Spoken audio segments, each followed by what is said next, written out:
Camera A only. Production 65013, scene 1303, take one. Olney Crowder served in the Philippine campaign. He once said, I thought Arthur MacArthur, who was the father of Douglas MacArthur, was the most flamboyant, egotistical man I had ever seen until I met his son. There was a story making the rounds at the time, not too seriously, of course, about how MacArthur and Admiral Nimitz had been waiting ashore together on the Pacific island in the Philippines. Nimitz supposedly whispered, "Don't tell anybody, but I can't swim."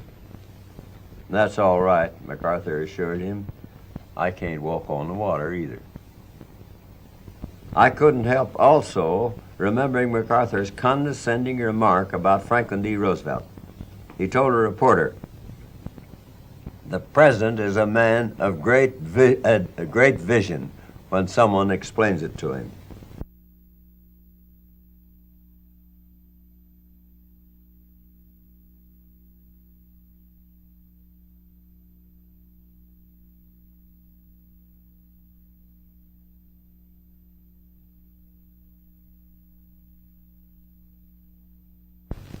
In a republic, they are not to be subject to, they have got to be.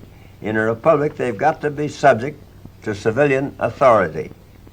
It was a point George Washington made in his first message to the Congress.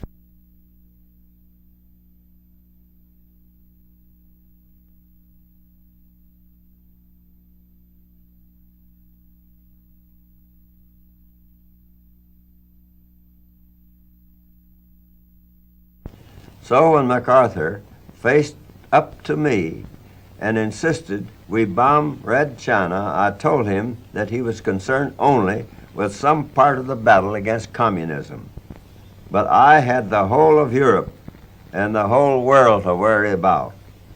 And I told him no, he couldn't do it.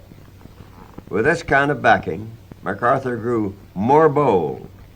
Within 4 days, he had issued new blasts at the administration through the New York Times, the United Press, NBC, U.S. World Report, and all the other news agencies he could get his statements in.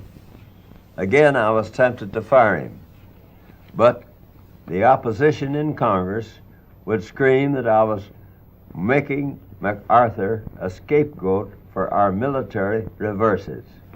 They'd tear the Democratic Party apart. MacArthur stayed with this directive for just 2 days. After that, he wired congratulations to the National Commander of the American Legion.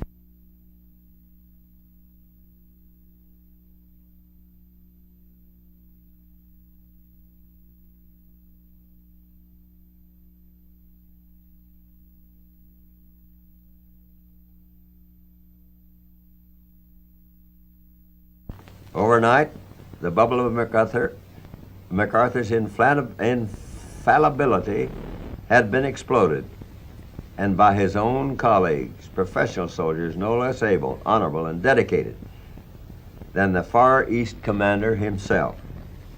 Public and Congress alike, with a few die-hard exceptions, took the verdict as final. The MacArthur incident was over. In all of this achievement, Douglas MacArthur was involved intimately, sometimes brilliantly.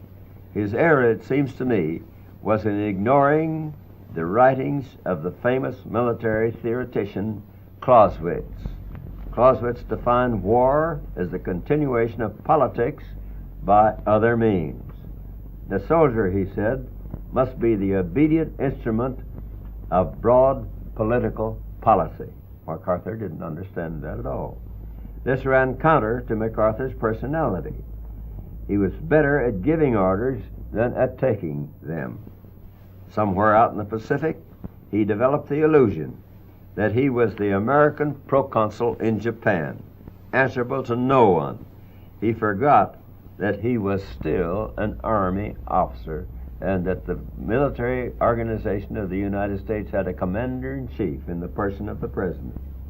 I have no personal antagonism toward General MacArthur.